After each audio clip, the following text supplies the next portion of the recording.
trabalho para mim, acorda. Bom, vamos lá, irmãos, novamente. Dá sequência, né, nos nossos estudos do Evangelho do Reino aí de Mateus. Pedir para os irmãos abrirem comigo no capítulo 17. Mateus 17.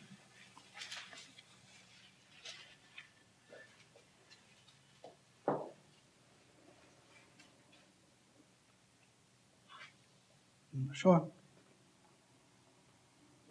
Eu vou ler também o último versículo do capítulo 16, aí, o 28. Eu vou ler do 28 até o 8 do capítulo 17, tá bom?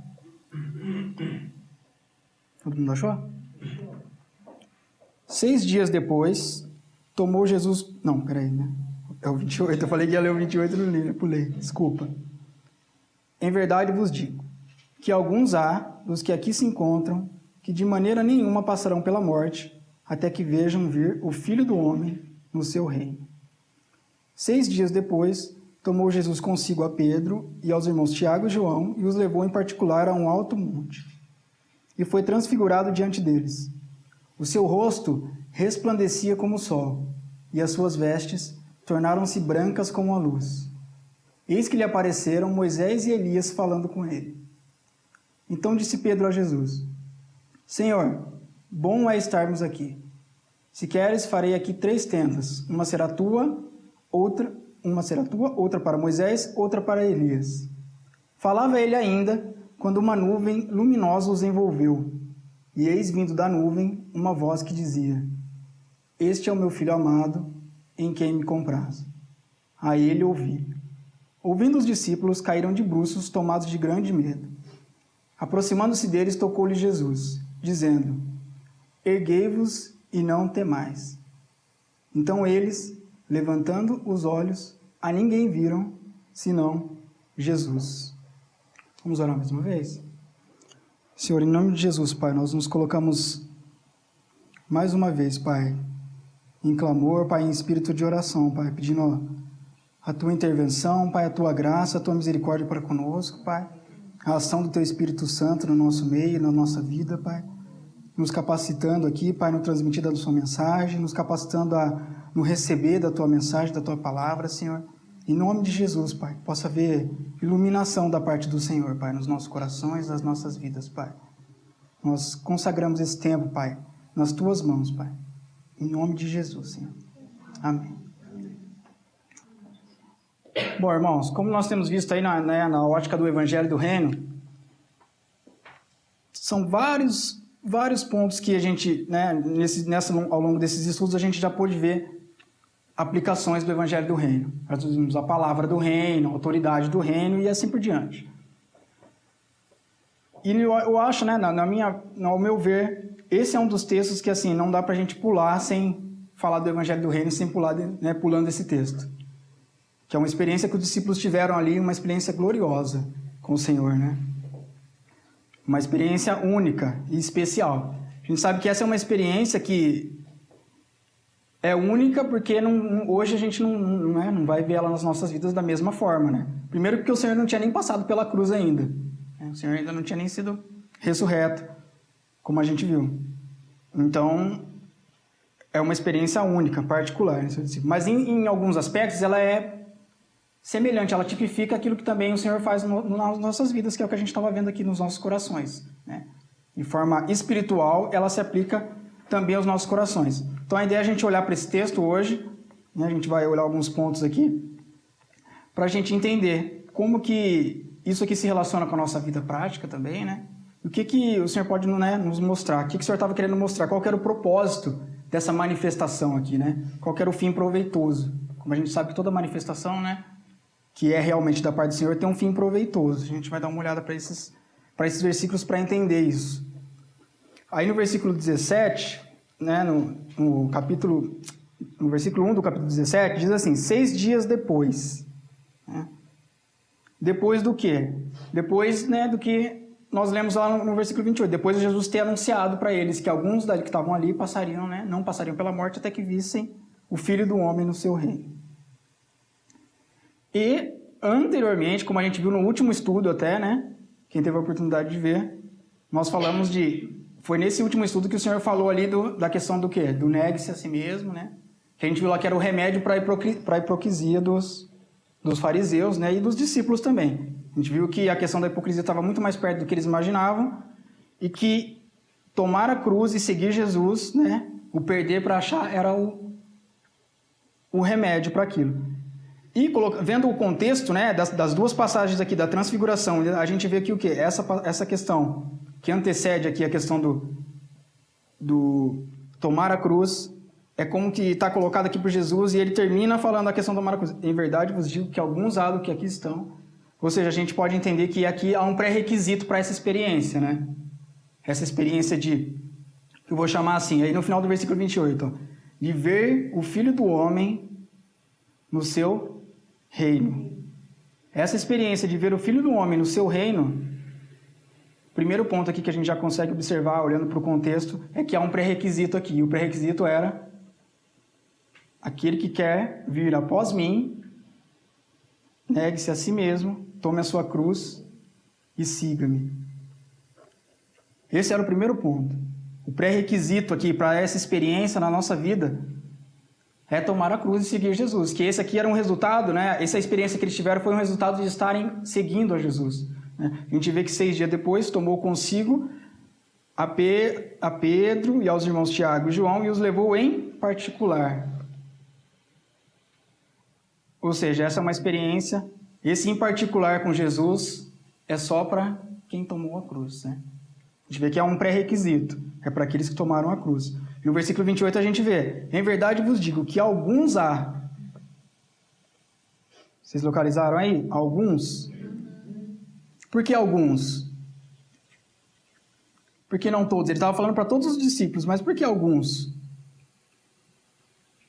Óbvio, né, irmãos? Porque nem todos tomam essa cruz, né? Nem todos ali recebem aquele perder para ganhar. Nem todos estão dispostos a isso, né? É uma minoria que se dispõe, infelizmente. Mas aí também o versículo diz que esses que se dispõem e seguem Jesus e tomam a sua cruz, diz assim, ó, que de maneira nenhuma,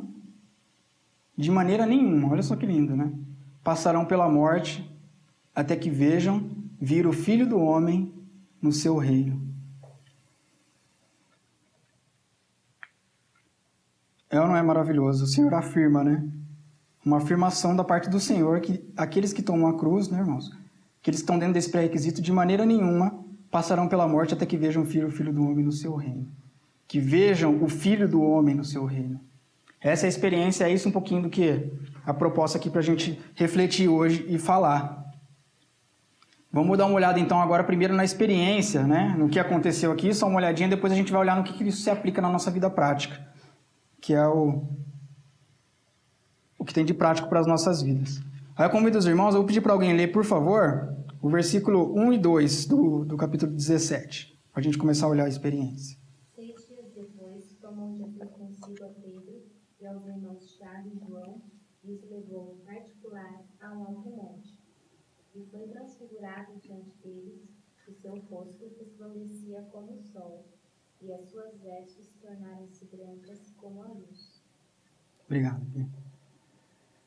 Bom, só nesses versículos já é algo altíssimo, né, para nós refletirmos. A gente não consegue imaginar, né, como é que foi essa... A gente não consegue dimensionar na nossa imaginação, por mais fértil que ela seja, como é que foi essa experiência, né? Mas com certeza foi algo lindo, sobrenatural, né, uma experiência gloriosa, né? Uma experiência digna de ver o Filho do Homem no seu reino. Esse, né, só para contextualizar, né, alguns irmãos estudiosos eles dizem que esse alto monte, onde o Senhor Jesus foi transfigurado, né, que diz aí, ó, em particular, há um alto monte. Né, é quase que um consenso entre os estudiosos que eles dizem que foi no Monte Hermon, essa transfiguração que aconteceu. Que é um lugar lá em Israel onde é coberto de neve, né? Onde a parte superior dele é toda coberta de neve. E hoje o pessoal até esquia lá, tal, né? Eu dei uma procurada na internet, né? E o pessoal, você vê lá que realmente o pessoal até esquia. É um cenário muito bonito. Eu nem imaginava que Israel tinha aquilo, que tinha aquele tipo de cenário, assim, né? Onde o pessoal até esquia essas coisas. Mas é um lugar assim, a gente tentar imaginar, né, que muito possivelmente era ali o cenário, a gente imagina que foi algo glorioso, né, com neve, a gente vê que ele resplandecendo, né, suas vestes se tornaram brancas como a luz, o seu rosto resplandecia como o sol. A gente se imaginar e olhar isso, uma experiência linda e maravilhosa. A palavra diz que ele se transfigurou, mudou de aparência diante deles. Foi um momento como se fosse aberto ali, né, uma frestinha, né, o reino dos céus desceu e ali nós podemos ver, né, os discípulos puderam ver naquela frestinha o Filho do Homem no seu reino. Eles viram ali a glória do Filho do Homem. Se a gente usar a linguagem do Evangelho do Reino, que é o que a gente tem visto aqui, eles viram a glória do Rei. Eles puderam ver ali o Rei. Puderam ver ali o Rei. A gente vê que o rosto como o sol. Rosto como o sol, uma expressão que fala da natureza divina do Senhor, né? Fala daquilo que é interior, o rosto expõe aquilo que está no nosso interior. Vestes brancas. Veste na palavra se relaciona sempre com, né? Na maioria das vezes, com santidade, né? São as vestes. A gente vê a santidade real, a santidade do Rei. Marcos diz que ela era tão branca como nenhum lavandeiro da terra podia as alvejar. São vestes branquíssimas. Em Apocalipse, irmãos, essa passagem, Apocalipse no capítulo 1, não é para abrir não, tá? É só um comentário. Nós vemos esses mesmos elementos aqui do rosto como o sol, das vestes, né, como luz e vários outros aspectos da visão. Lá é bem mais claro, bem mais detalhado. Depois, se os irmãos quiserem ler em casa, é interessante. Lá é a visão do Cristo glorificado, logo no capítulo 1. Aí a gente vê pelo menos aqui esses dois pontos de lá. Aí a gente pode afirmar que realmente eles estavam vendo toda a glória do Senhor nessa experiência aqui. Toda a glória do Senhor.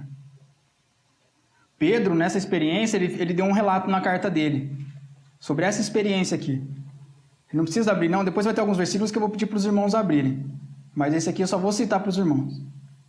Em 2 Pedro, capítulo 1, versículo 16 a 18, Pedro diz assim, ó: porque não vos demos a conhecer o poder e a vinda do nosso Senhor Jesus Cristo, seguindo fábulas engenhosamente inventadas.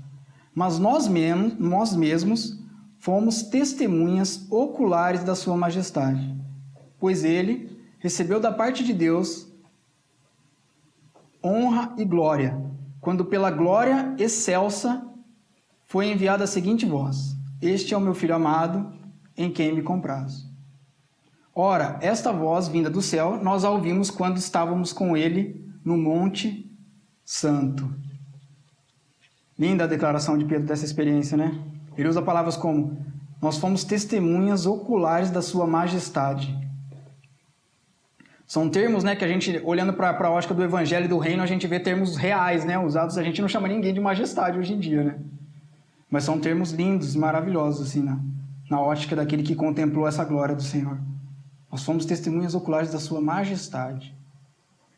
Ele também diz: quando pela glória excelsa lhe foi enviada a seguinte voz: esse é o meu Filho amado, em quem me comprazo. A glória excelsa, a manifestação foi algo pleno, poderoso, extraordinário da parte do Senhor. E como nós dissemos, irmãos, eu disse já no começo, é uma experiência que foi única, né? Hoje a gente não precisa ficar buscando essa experiência exatamente dessa forma, porque, né, aqui não tem um paradigma que vai ser dessa forma, né? As nossas experiências com o Senhor. Entretanto, se relaciona conosco de uma certa forma, como eu disse, espiritualmente, no que se trata de respeito da nossa vida espiritual no nosso coração.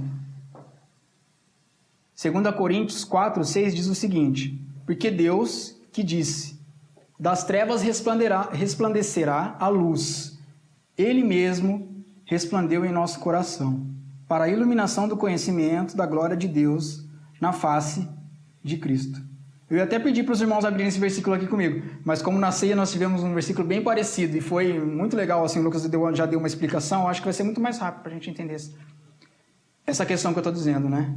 Desses olhos, os olhos hoje, que têm essa experiência com o Senhor, de ver o Rei na sua glória, de ver a sua majestade, de contemplar o Senhor, hoje esses olhos são os olhos do nosso coração, né? Não são os olhos físicos, a gente não deve esperar de ter essa experiência de forma física, mas nos olhos do coração. Nos olhos do coração é que dessas trevas resplandece essa luz, que é a glória do próprio Senhor. Esse versículo é cheio de luminosidade aqui nesse 2 Coríntios, assim, a gente fica estarrecido, né? Porque Deus que disse, das trevas resplandecerá a luz, resplandecerá a luz. Aí diz que Ele mesmo resplandeceu em nosso coração, para a iluminação do conhecimento da glória de Deus na face de Cristo. O conhecimento da glória de Deus estava na face de Cristo. E é um resplandecer, diz que Ele mesmo resplandeceu em nosso coração. E é esse aqui o ponto, irmãos, que essa experiência hoje, né, aqui para eles foi de uma certa forma fundamental, e para nós cristãos também hoje ela é fundamental. Esse resplandecer no nosso coração da glória do Senhor e de quem é o Senhor, como nós estávamos vendo aqui na ceia mesmo. De quem é esse diante de quem nós estamos na presença, né? Qual é essa presença? E aqui eles tiveram, vocês imaginam a experiência deles aqui, né? Vendo ali, como Pedro diz, testemunha ocular da sua majestade. Ali não era só o coração, mas os próprios olhos estavam vendo aquilo. Uma experiência maravilhosa. A gente pode dizer que é uma experiência marcante, que marca a vida de todo cristão. Ela é progressiva, né? A gente deve estar sempre orando para que o Senhor ilumine os olhos do nosso coração, mas há momentos que a gente vê claramente o Senhor iluminando os olhos do nosso coração para contemplá-lo. E todo cristão tem que ter essa experiência, uma experiência fundamental para nós. O nosso coração ter iluminado para quem é o Senhor, para quem é Cristo. Bom, irmãos, vamos dar uma olhadinha então, como eu disse, né, caminhando para o propósito da visão. Tá? Os irmãos desculpem aí, eu tô meio atropelado assim, porque é um assunto alto, muito alto. E eu tô com o coração contrito e temeroso na presença do Senhor. Então, os irmãos tenham paciência. Mas eu vou tentar fazer o melhor, tá bom, irmãos? Vamos dar uma olhadinha então para o propósito da visão, irmãos. Qual que era o fim proveitoso que o Senhor estava almejando com toda isso aqui que estava acontecendo com eles, essa experiência que eles passaram. Pedir para alguém ler o versículo 3. Por favor. E eis que lhes apareceram Moisés e Elias falando com ele. Então disse Pedro a Jesus: Senhor, bom é estarmos aqui. Se queres, farei aqui 3 tendas. Uma será tua, outra para Moisés, outra para Elias. Obrigado, Senhor. Irmãos, nesse versículo 3, a gente vê aqui, né? Eu enumerei, assim, mais ou menos, mais uns 6 pontos, assim, mais ou menos, que a gente consegue detectar nesse texto e nessa passagem de efeitos que acabaram acontecendo na vida dos discípulos, que puderam acrescentar algo da parte do Senhor nessa experiência. Que essa experiência não era só para levá-los a uma contemplação, né? Era para levá-los a uma contemplação da glória do Rei. Mas essa contemplação da glória do Rei produz um resultado em nós, né? E aqui, nesse versículo, nós vemos que apareceram com ele Moisés e Elias. Quem Moisés e Elias representavam? Vocês sabem? Ninguém sabe? O próprio Senhor, Jesus. O próprio Senhor, né? Mas, de uma certa forma, na palavra representava, Moisés representava a lei, né? E Elias, os profetas, né? Os dois juntos ali compunham a própria palavra. E é interessante que quando essa passagem aqui, Lucas está relatando no evangelho dele, essa passagem, ele acrescenta um detalhezinho, né? Diz assim que, eis que 2 varões falavam com ele, Moisés e Elias. Está falando exatamente desse mesmo momento. Ele diz que os quais apareceram em glória e falavam da sua partida que ele estava para cumprir em Jerusalém. Aparece Moisés e aparece Elias. E aí, no relato de Lucas, diz assim que os 2 falavam da sua partida. Os 2 apareceram em glória, mas falavam de quem? De Cristo. A gente vê que os 2 apontavam para uma pessoa no centro, né? Para que é o próprio Cristo. Em resumo, o assunto deles ali, eles aparecem em glória, mas em resumo o assunto era Jesus. Moisés e Elias representavam, irmãos, algo muito importante na palavra de Deus, e representam, né? A lei e os profetas. Mas a gente vê aqui nessa palavra que eles não eram centro, e que colocá-los no centro é um engano, né? Mas eles apontavam para o centro, que era Cristo. Uma primeira coisa que os discípulos aprendem aqui então, nessa experiência de ver o Filho do Homem no seu reino, é ver que ele é o centro no seu reino. Ver que é a glória do rei. Ver que o rei está no centro. Que o centro das atenções do seu reino é ele. Aí eu pedi para os irmãos abrirem comigo um versículo em Efésios. Efésios 1.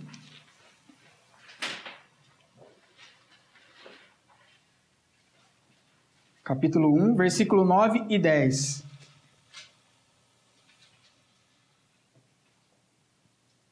Pedir para alguém ler, por favor.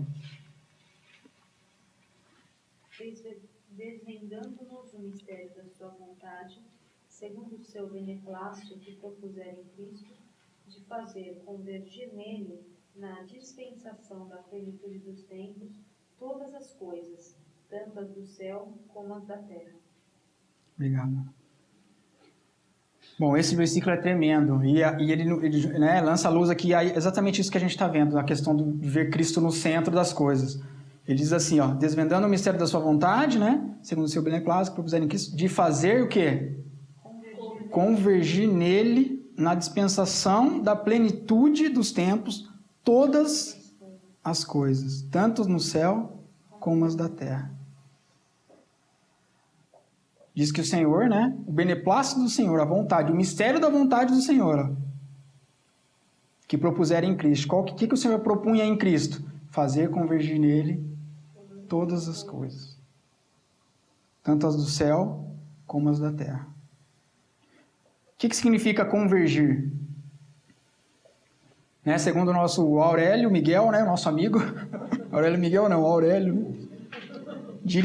Convergir significa dirigir-se para o mesmo ponto. Ou seja, algo que está, né, convergir, pegar e conduzir para o mesmo ponto.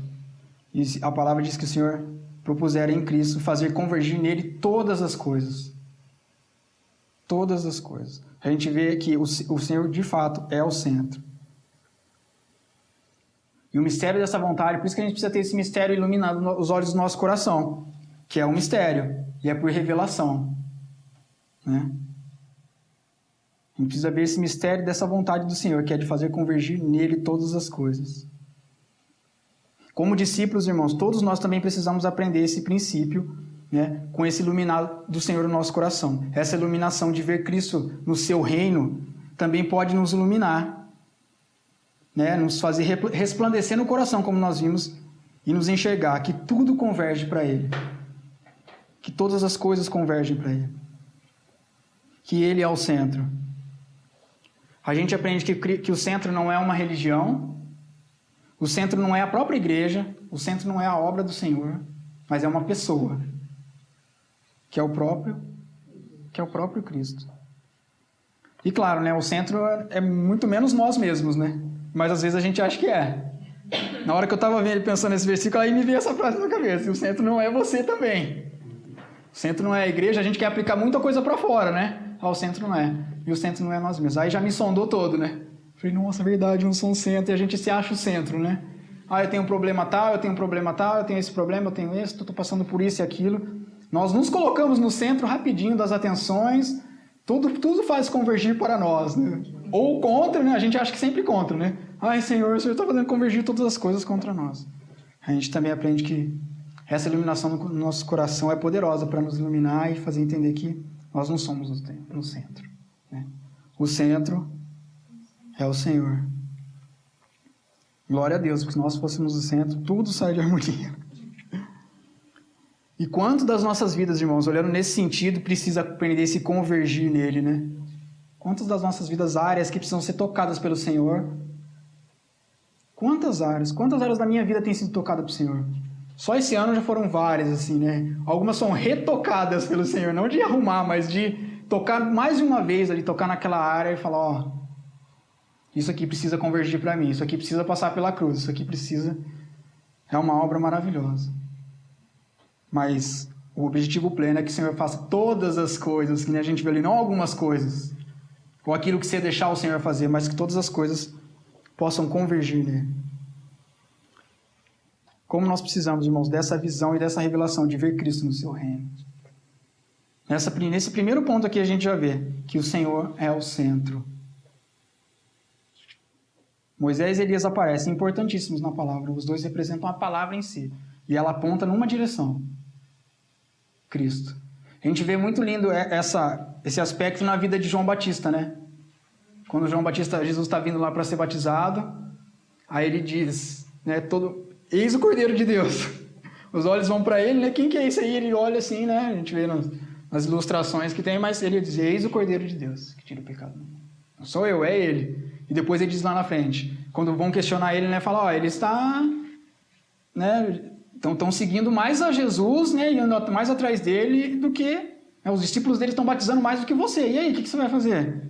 Aí ele diz também, convém que ele cresça e que eu diminua. Ele tinha muito claro essa questão, né? De que o Senhor era o centro. De que ele de forma nenhuma, mas o Senhor era o centro. Que maravilhoso esse princípio, irmãos, de fazer convergir nele todas as coisas. Todas as coisas precisam convergir nele.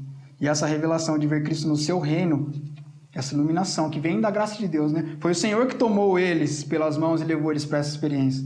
É uma experiência que o Senhor que nos concede. A gente viu o pré-requisito. A gente não pode esquecer do pré-requisito. Mas é um lugar maravilhoso que o Senhor deseja nos levar.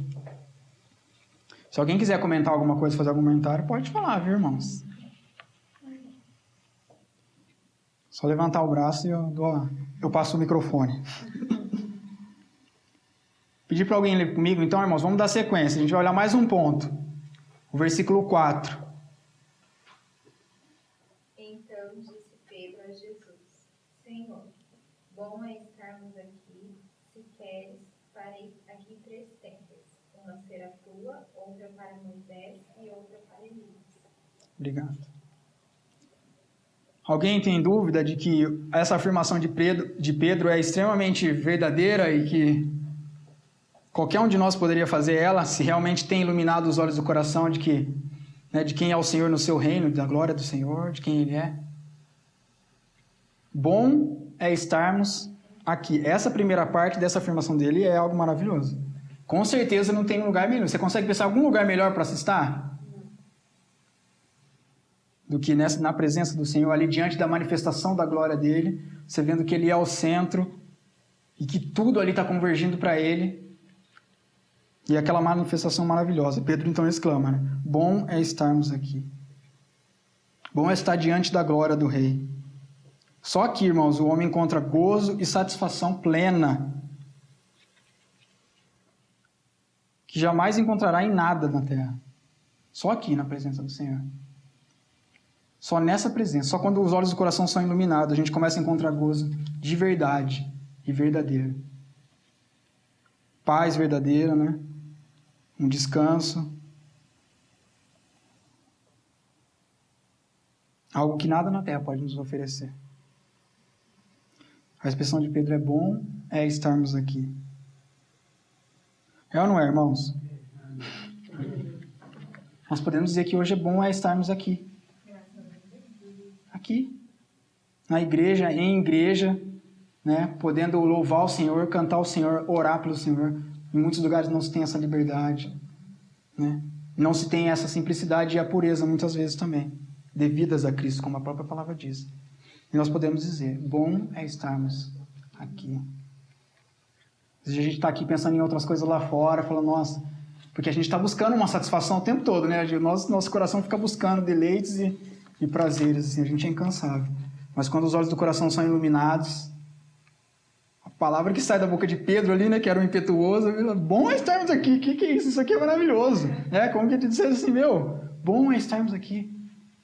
Nossa, isso aqui é bom demais, né? A primeira vez que eu estou experimentando isso, isso é bom demais. Eles experimentam da presença do Senhor. Pedro continua, né, irmãos? Não esquecemos que é Pedro aqui na história, né? E aí ele diz, façamos aqui também 3 tendas. A gente vê que ele estava extasiado, mas ele não tinha compreendido muito bem a questão do ele é o centro. Vamos fazer aqui 3 tendas, né? Ele Tava, de uma certa forma, implícito ali, que ele estava querendo botar todo mundo no mesmo nível. Então, vamos botar os 3 aqui, ó. A gente fica os 3 aqui. Bom, irmãos, natural, né? Como Pedro, a gente também fala demais. Eu falo demais também, como Pedro. Às vezes a gente passa da conta. Mas esse também, irmãos, esse é um segundo ponto. Voltando lá para o bom estarmos aqui. A gente viu que o primeiro, o Cristo é o centro. O segundo, satisfação, né, na presença do Senhor. Ver o Filho do Homem no seu reino. Ver que Ele é o centro. Ver que só na presença dEle há uma satisfação incomparável. E a gente vê que também na presença dEle é manifesto as nossas deficiências, que Pedro continua falando, façamos aqui 3 tendas. E aí o texto continua, o versículo 5, 17:5. Eu vou ler. Diz assim: falava ele ainda, quando uma nuvem luminosa os envolveu. E eis, vindo da nuvem, uma voz que dizia: este é o meu filho amado, em quem me comprazo. A ele ouvi. O versículo começa dizendo, primeira palavra aí, a primeira expressão, né? Falava ele ainda. Pedro ainda estava falando, né? Ou seja, talvez ele tenha falado outras coisas, ou foi no meio daquilo ali, né? Falava ele ainda, quando uma nuvem luminosa os envolveu. Né? No Evangelho de Lucas, quando ele está citando essa passagem também, ele também, né, nesse local aqui, ele cita coloca uma coisinha a mais ali. Ele diz assim, depois que Pedro fala isso, ele diz assim, não sabendo, porém, o que dizia. Pedro, né? Pedro, porém, não sabendo, disse isso, não sabendo o que dizia. Realmente, Pedro não estava sabendo o que dizia. E aí vem essa nuvem luminosa e interrompe. Diz que é uma nuvem luminosa. Você já viu alguma nuvem luminosa? Diz aqui que uma nuvem luminosa os envolveu. No meio daquilo que eles estavam falando ali, né? Que ele estava falando. Quando sai aquele equívoco ali da parte dele, lembra? Naquele momento, ele é interrompido, né? Na hora, e aí uma nuvem luminosa nos envolve, nos interrompendo. Como às vezes nós, quando estamos nessa, né? Diante do Senhor, a gente está tirando conclusões e vai tomando direções, porque a gente adora, né? Essa experiência, às vezes, místicas, né? A gente corre muitas vezes atrás disso, vai atrás dessas experiências e às vezes a gente vai tomando um rumo totalmente diferente. Essa experiência é para produzir algo nas nossas vidas, tem um fim proveitoso, e nós absorvemos uma forma e já estamos caminhando para o outro lado. E muitas vezes a gente precisa dessa nuvem luminosa que nos envolve ali também, nos interrompe para nos dizer uma coisa. O que a nuvem luminosa veio dizer para eles? Este é o meu filho amado, em quem me comprazo, a ele ouvi. A nuvem luminosa atrás, Pedro está lá falando no meio, aí a nuvem luminosa vem dizer, né? Vem uma voz no meio da nuvem luminosa, que é a voz do próprio Senhor, dizendo, a ele ouvi. Ou seja, este é meu filho amado, né? Ele é o centro. 3 tendas não, Pedro. Não dá para pôr ele numa tenda.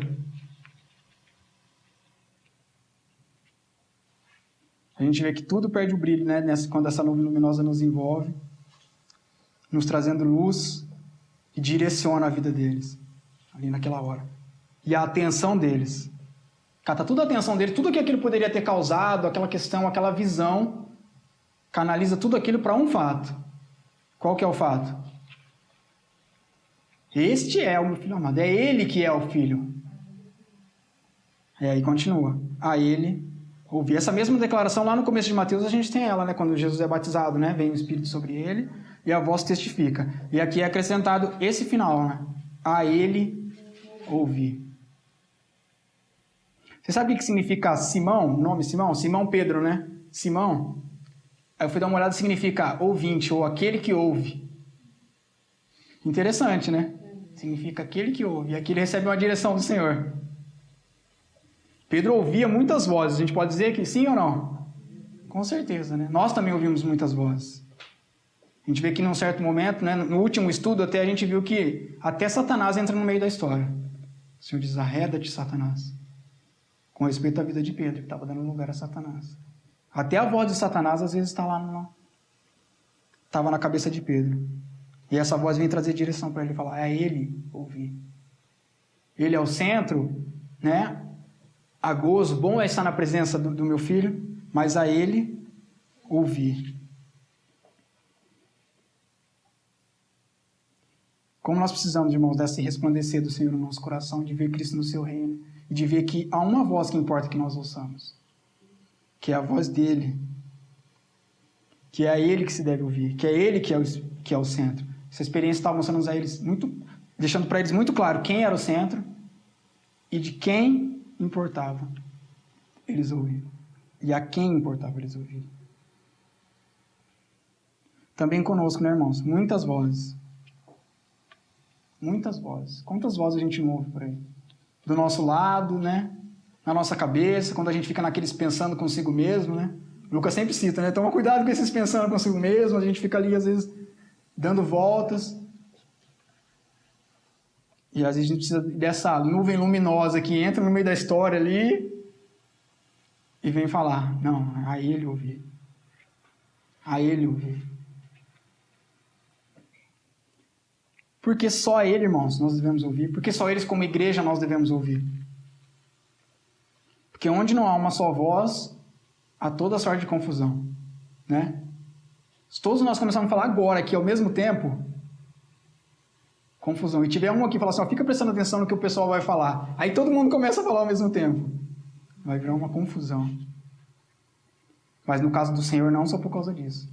Porque essa voz que ele direciona, né, diz a ele ouvir. Ele disse antes, este é o meu filho amado. Este é o meu filho. A ele ouvir. Ele tem coisas para dizer. E olhando para tudo que a gente já viu aqui, segundo o Evangelho do Reino, ele já disse muitas coisas. Se a gente lembrar das passagens, é só dizer, a ele ouvir. Quando eu estava, né, eu disse que estava falando da questão do Monte Hermon, né, que é onde aconteceu essa transfiguração lá, que é um lugar que neva, tal, né, um lugar lindo, tal, assim, né, é uma montanha linda. Aí eu botei, né, no Google, né, para ver as imagens. Aí começou a aparecer as imagens, assim, tal. Aí eu fui vendo, tal. Aí começou a aparecer um monte de imagem, assim, a foto do lugar, só que umas campanhas em cima da foto. Aí uma dessas campanhas era Transformados no Hermon. Uma caravana aqui do Brasil, fizeram uma excursão para Israel, para ir lá, ir até o monte, Hermon, subir o monte, para ser transformado, porque essa era a campanha, que lá era um lugar místico, fabuloso, que é onde Jesus transfigurou diante dos seus discípulos, e lá todos iam ser transformados. Aí lá no pé desse Monte Hermon, né, que é um monte maravilhoso, né, lindo lugar, cheio de significados assim na palavra também, né? E diz que nos pés do monte são as nascentes do Rio Jordão, tem uma nascente do Rio Jordão. Aí esse povo traz a água do Rio Jordão para cá, para vender, para compartilhar com os irmãos, traz para a igreja. Interessante, né, irmãos? Uma experiência dessa aqui que a gente está vendo na palavra, ó. Isso aqui que a gente acabou de ver. Olha para o lado que vai. Olha para o lado que vai. Porque só ele ouvir. Eles acham que a questão está no monte. A questão está nele, né? A ele ouvir, ele é o meu filho amado, em quem me comprazo. A ele ouvir. Ó, Moisés, Elias estão apontando para ele. É ele que é o meu filho amado. A gente pode sempre aplicar que, de fato, chegar e ter esses olhos do coração iluminados é algo divino e vertical da parte do Senhor nas nossas vidas. Mas o que a gente tem de cooperação com isso é o que a gente viu no começo, que é o pré-requisito, né? É tomar a cruz, de fato, e segui-lo. É deixar os nossos desejos de lado, né? Para seguir. Porque olha para onde isso pode parar. Acho que a questão está no monte. É ir no monte. É trazer um pouco da neve lá, que vai derreter e vai ficar no copo molhado, é aquela água. Foi lá que ele foi transfigurado. Aqui. E não foi uma só que eu vi, não. Vocês podem jogar lá, que é interessante. É fazer tenda no monte. Exatamente. Fazer tenda no monte. É querer fazer tenda no monte. Não bastava Pedro quis fazer 3. Aí acho que vai os irmãos lá, faz 50 tendas. Leva quantos ônibus que irmãos quiserem ir para lá. Vamos encher de tenda esse monte aqui. É aqui. Irmão. Essa experiência tinha um fim proveitoso. Toda manifestação do Senhor, de fato, tem um fim proveitoso, manifestação do Espírito. Quantas manifestações não há por aí, né? No meio cristão, entre aspas. Tem um irmão, né? O Otmani, que a gente gosta muito de ler, né? A gente sempre está lendo as suas obras, ele disse uma frase. Diz assim: qualquer experiência espiritual que não nos acrescente nada de Cristo ou de sua obra, seja escória para nós. Escória sem valor nenhum.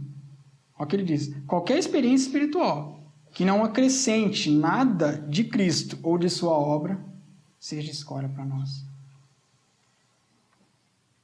É uma grande verdade. Porque há muita experiência, muito mover aí, que às vezes a gente vai atrás. Teve uma reunião de oração num dia aqui que a gente colocou alguns pontos aqui, começou a lembrar de alguns fatos que já aconteceram. São coisas que a gente nem imagina. A gente fica, cara, nossa, eu acredito que eu vi isso, né? A gente viu esse tipo de coisa acontecer. E qual que é o critério? É ver se aponta de alguma forma aquilo para Cristo. Ver o que de Cristo saiu, o que aquilo está acrescentando de Cristo na minha vida. Isso é importante. Para quem está começando na fé, no caminho com o Senhor. É importantíssimo. A gente vai ver muita coisa por aí, a gente vai ser convidado para coisas nosso coração vai querer muita coisa. As vozes vão vir, assim, às vezes querendo nos levar para muitos lados. Só que a voz diz: a Ele ouvir. É ver aquilo que me acrescenta de Cristo. Se aquilo vem mexer com as minhas emoções ou aquilo vem apontar para o centro. Vem me acrescentar algo dele ou da sua obra, como diz aqui. Ou da cruz. E hoje, irmãos, se a gente for dizer assim, o que precisa? Onde nós podemos ter essa voz de Jesus? Então eu quero ouvir essa voz. Ele ouvir, eu vou ouvir a voz. Muito claro, né, irmãos? A palavra. Hoje essa voz é a palavra. É essa palavra aqui que está diante de nós. É essa mesma palavra que está dando testemunho, que de capa a capa dá testemunho. Faz a mesma direção. A Ele ouvir. Considera o que estão ouvindo dele. A Ele ouvir. Né? A gente vê dois aqui do Velho Testamento apontando. A gente vê essa transição, né? O Velho Testamento apontando para o Cristo. Por isso, irmão, mais uma vez eu repito, a importância dessa experiência de ver Cristo no seu reino, desse resplandecer de Cristo no nosso coração, de ter os olhos do nosso coração iluminados, como nós estávamos dizendo aqui. Dessa revelação interior de que Ele é o centro e que é a sua voz que devemos ouvir.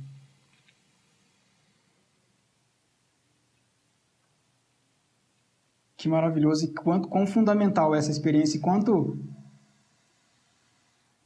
engano e como ela pode ser uma vacina na nossa vida espiritual. Pode nos livrar de tanto engano, de tanto erro.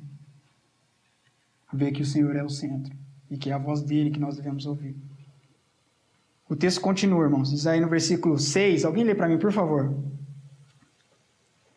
Ouvindo-a, os discípulos caíram de bruços, tomados de grande medo.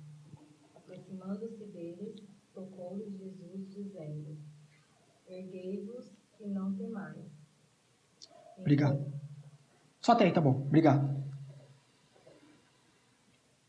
Ouvindo os discípulos, voltando aí no versículo 6, caíram de bruços, tomados de grande medo.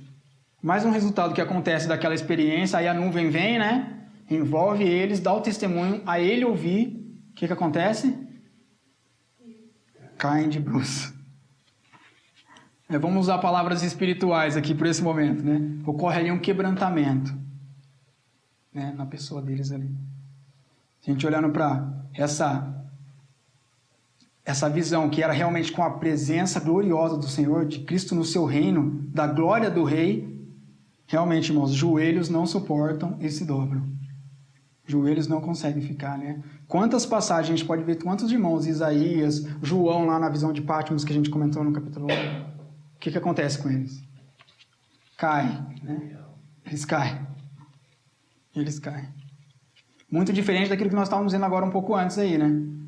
Das manifestações espirituais, dos moveres, né? Que na presença de Deus acontece um monte de coisa. Mas não acontece essa experiência de cair de bruços e ser tomado de grande medo.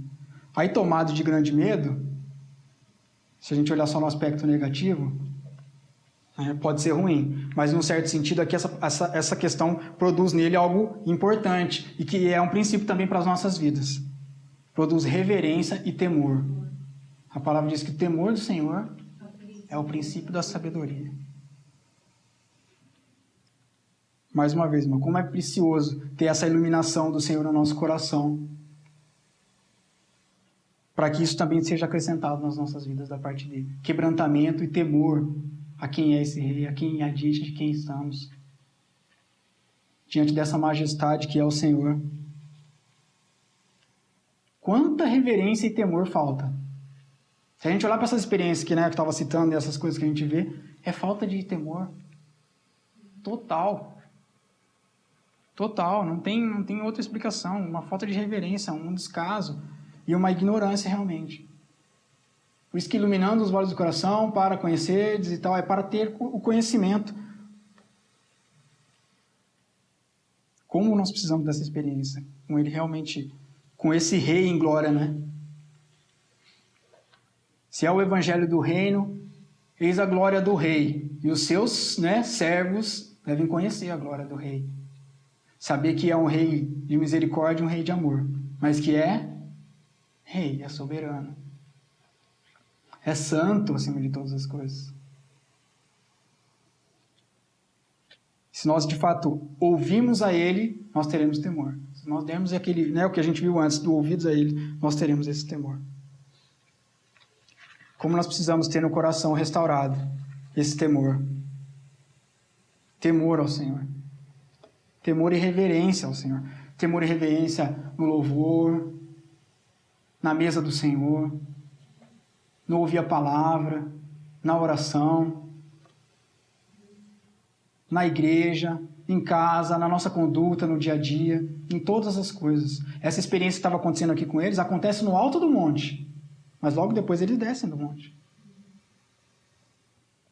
E o que eles carregam são esses pontos, essas marcas que aquela experiência com o Senhor produz na vida deles. A gente vê no versículo 7, continuando o texto, que a Marcela leu para nós, diz assim: aproximando-se deles, tocou-lhe Jesus, dizendo: erguei-vos e não temais. Irmão, isso é glorioso.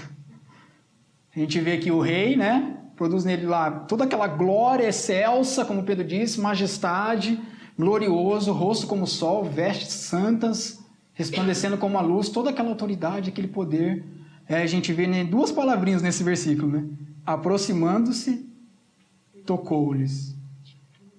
A gente vê que é um rei, é glorioso, mas ele é próximo, ele é acessível. Que é a figura do Pai, na figura de Jesus, do Senhor, do glorioso Senhor na figura de Cristo.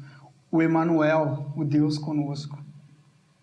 Toda essa glória excelsa, irmãos. E a gente vê aqui, aproximando-se dele. A gente não pode esquecer que ele é glorioso, mas que ele está perto. Perto está o Senhor. E ele diz: erguei-vos e não temais. Com graça, irmão, o Senhor toca eles e tira esse assombro que essa experiência tinha causado neles. Por quê, irmãos? Essa experiência, tudo que estava acontecendo ali para eles, não era para eles ficarem paralisados e temerosos e tomados de grande medo. Não era para destruição. Com certeza, a iluminação do Senhor do nosso coração não é para nos paralisar, não é só para nos provar que Ele é o Senhor, Ele é o Rei. Mas também nos prova um Deus e nos revela um Senhor que deseja ter comunhão conosco. Ele mostra aquela glória excelsa, aquele algo maravilhoso naquele monte, aquele espetáculo que eles estão vendo. E toca eles, aproxima-se deles, como quem diz: olha, tá vendo minha glória? Eu desejo comunhão com vocês. Que é o que a gente tem na mesa do Senhor. No momento da mesa eu estava lembrando exatamente dessa parte aqui, do estudo, e estava falando como é maravilhoso o Senhor, que desejou ter comunhão conosco. Que nessa hora aqui, apesar de transfigurar isso para mostrar para eles que era glorioso, ele tinha se despido, de certa forma, da sua glória para estar no nosso meio. Quanta misericórdia, irmãos. Uma revelação de quem deseja ter comunhão com eles. A gente vê que a experiência com o Senhor essa experiência de iluminação do Senhor no nosso coração, de ver Cristo no seu reino, não é para nos paralisar, como eu disse, mas é uma experiência que faz o quê? Nos ergue, nos levanta. E como nós precisamos ter essa, né? Eu fiquei muito com isso no coração, assim, como eu preciso desse erguer do Senhor muitas vezes, né? A gente até contempla a glória do Senhor, começa, né, vai caminhando, de certa forma o Senhor vai nos levando, vai iluminando os olhos no coração, e em determinados momentos a gente é tomado, às vezes reparando os ventos contrários, né, o caminho apertado, e aquelas coisas a gente começa, e aí às vezes precisa vir essa voz, a gente se vê ali prostrado. A gente está até ali prostrado adorando o Rei, mas está prostrado. De uma certa forma o Senhor diz aqui, não, erguei-vos e não temais. E por fim, irmãos, o versículo 8, alguém lê para mim, por favor. Então eles, levantando os olhos, a ninguém viram, senão Jesus. Qual que é o resultado aí, o final, né? O sexto ponto nessa história toda que eles aprendem. Novamente, que o centro é Jesus. Que o centro é Ele é Jesus. o único. Diz que eles levantando os olhos, né? Os olhos precisam desse levantar, né? Levantando os olhos, a ninguém viram senão Jesus. Diz que a ninguém mais viram senão Jesus. E no final isso acontece, né? É. No final. O pré-requisito a gente viu, qual que era? Toma a cruz e siga-me. Né? Era aquele, né? Vou usar o versículo lá do capítulo 16, ó, o versículo 25. Diz assim, porquanto quem quiser salvar a sua vida, perdê-la-á. E quem perder a vida por minha causa, achá-la-á. Se a gente usar esse versículo aqui, que a gente pode dizer aqui, o quê? Que aqueles que se perderam estavam achando. Perderam a sua vida, achá-la-á. E achar a vida nada mais é do que achar o próprio Senhor. Paulo nos diz que a nossa vida está oculta juntamente com Cristo. A verdadeira vida. Como precisamos, irmão, desse resplandecer no nosso coração. Onde em meio a tudo que vivemos, irmãos, a toda circunstância, a tudo,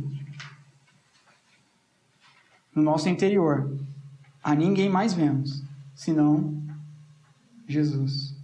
Apesar de tudo aquilo que tivemos no dia a dia, das circunstâncias, das dificuldades, do caminho apertado, de tudo, quando nós fechamos os olhos, dentro do nosso coração está algo muito verdadeiro.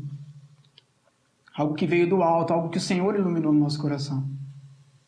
Que é Ele mesmo, que é ninguém mais vermos, senão Jesus. Que gloriosa essa experiência, né? A gente vê que o coração que pode fechar os olhos e ver isso dentro do coração é algo que todos nós, né, a gente deve ansiar por isso. Porque é olhar e ver que o coração não está dividido mais. É olhar para dentro do coração e não ver que não tem outras coisas do mundo lá. Mas a ninguém mais vê, senão Jesus. Onde tudo perde o brilho. O mundo perde o brilho, tudo. Onde Jesus, né, como eu ouvi uma vez, não é o primeiro lugar, mas é o centro de tudo. A gente tem sempre aquela máxima, né? Também não está errado, né? Lógico. A gente diz, o Senhor em primeiro lugar, né? Buscar o reino em primeiro lugar e tal. E a gente usa sempre aquilo, o Senhor tem que estar em primeiro lugar, o Senhor tem que estar em primeiro lugar. Aí uma vez eu ouvi de uma irmã assim, em primeiro lugar só não, o Senhor deve ser o centro de todas as coisas. Porque se Ele é o centro, tudo está em volta dele ali. Tudo vai gravitando em volta dele, né? Se Ele é o centro, é muito natural para nós buscar em primeiro lugar o reino. Irmão, como nós precisamos dessa visão de ver o Filho do Homem no seu reino, como diz no versículo 28 do capítulo 16. Ver o Filho do Homem no seu reino. Ver que Ele é o centro. A minha oração, irmãos, é que o Senhor nos dê, pela sua misericórdia e graça, essa visão fresca de Cristo. Fresca e viva do Senhor nas nossas vidas. Amém? Amém. Vamos orar?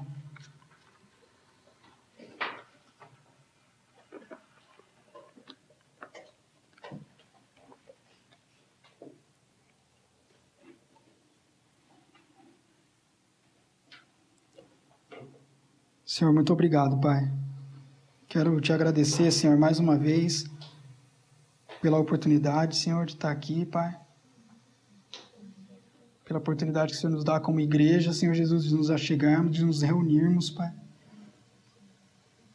Eu te agradeço e te louvo, Senhor, porque isso é algo que está muito além, Pai, da nossa compreensão, Pai, e da nossa gratidão, Pai, muitas vezes, infelizmente, Senhor. Mas eu quero te louvar e te agradecer, Pai, pela obra que o Senhor tem feito no nosso meio, nas nossas vidas. E te pedir, Pai, que o Senhor continue, Pai, a como nós vimos na palavra, a fazer convergir, Pai, em Cristo todas as coisas, Pai, nas nossas vidas. Que o Senhor nos dê de fato, Pai, essa visão de Cristo, Pai. Essa visão do Teu Filho glorioso no nosso coração, Pai. Essa experiência verdadeira e profunda, Pai, que nos ajuda em tudo, Pai. Em tudo nas nossas vidas, Senhor. Nos ajuda a nos servir a Ti, Pai. Nos ajuda em todas as coisas, Pai. Ô Senhor, eu peço que o Senhor venha abençoar a vida de cada irmão aqui, Senhor Jesus. E tocar, Pai. E fazer verdade, Pai, espiritual, Senhor. Trazer vida, Pai amado, onde há morte. Resplandecer, Pai, em cada treva, essa luz, Pai. Essa iluminação, Pai, do Senhor no nosso coração, Pai. Nosso coração possa ser brilhoso e luminoso, Pai, porque o Senhor está lá vivendo. E esse Jesus que vive ali, Pai, não está pregado numa cruz, Pai, mas como nós mesmos vimos aqui na mesa do Senhor, Ele ressuscitou, Pai. Que os nossos olhos não possam ser esses, Pai, que vivem como se estivessem encobertos, Pai. Mas olhos que veem, Pai, o Filho do Homem no seu reino, Senhor Jesus. E tudo o que isso significa, Pai, possa ser verdade nas nossas vidas, Senhor. Eu te agradeço, Pai, e te louvo, Senhor. Em nome de Jesus, Pai. Muito obrigado, Senhor. Nós te louvamos e te agradecemos, Pai. Bendito seja o Teu nome, Senhor, nas nossas vidas, Pai. Em nome de Jesus. Quero aproveitar, Pai, e colocar também nessa hora, Senhor Jesus, o momento que teremos agora na comunhão, Pai. Que continuemos, Senhor Jesus, fazendo, Pai, convergir em Ti todas as coisas, Pai. Seja na comunhão, seja naquilo que falarmos, que meditarmos, que pensarmos, Senhor Jesus. Que seja abençoado por Ti. Obrigado pela provisão do Senhor, Pai, que o Senhor tenha abençoado, não tem deixado faltar nada, Pai. Muito obrigado. Nós Te agradecemos, Jesus. Muito obrigado, Senhor. Nós Te louvamos e Te agradecemos, Pai. Que o Senhor abençoe o nosso momento de comunhão. Em nome de Jesus. Amém.